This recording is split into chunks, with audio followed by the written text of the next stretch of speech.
What's up? Go fam. Okay. So, dito tayo sa isang site.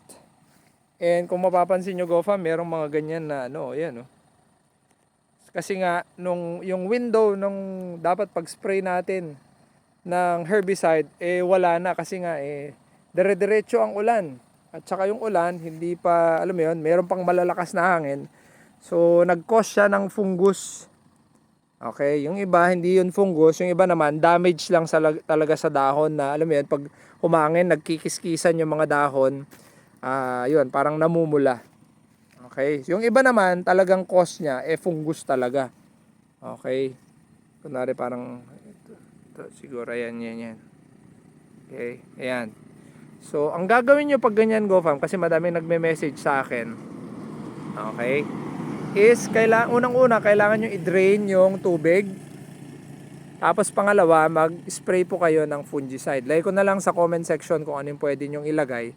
Kasi iba-iba naman. Okay? Madaming mga ganda. Mag-spray kayo ng fungicide early in the morning. Okay? Huwag kayo mag-spray pag yung mainit na kasi yung efficacy nababawasan. Okay? Yung mga ganito naman, Go Fam, parang white stripes, ano yan, cause naman yan ng mga leaf folder dati. Insekto naman yan, Go Fam.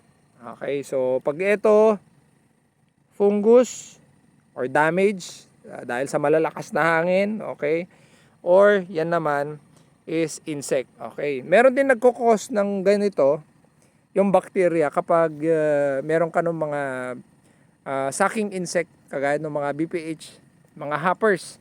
Pero ito naman, wala namang hoppers to, Go Fam, kasi nga tinignan natin dito, wala namang insekto. Okay, yung mga good pa nga kasama nating mga insekto, buhay po, yun yung mga sapot nila. Okay, so ganun lang, Go Fam, yung gagawin. Okay, kailangan yung aksyonan agad, Go Fam. So kayo, kumusta na yung mga palay? Share nyo naman sa comment section. Siya nga pala, Go Fam, munti ko nang nakalimutan. Pag nag-spray kayo, ang re-entry nun, Go Fam, is 2 weeks. Okay, mamaya nag-spray kayo, parang inaasahan nyo, parang herbicide na dapat may epekto na. Tapos after 3 days, pupunta kayo ulit. Gusto nyo, makita nyo na agad yung epekto. Tapos mag-spray na naman kayo. Hindi ganun yan, Go Fam. Antayin yung mag-take effect yung fungicide nyo kasi systemic yon. Okay? So 2 weeks yon, Go Fam, 2 weeks.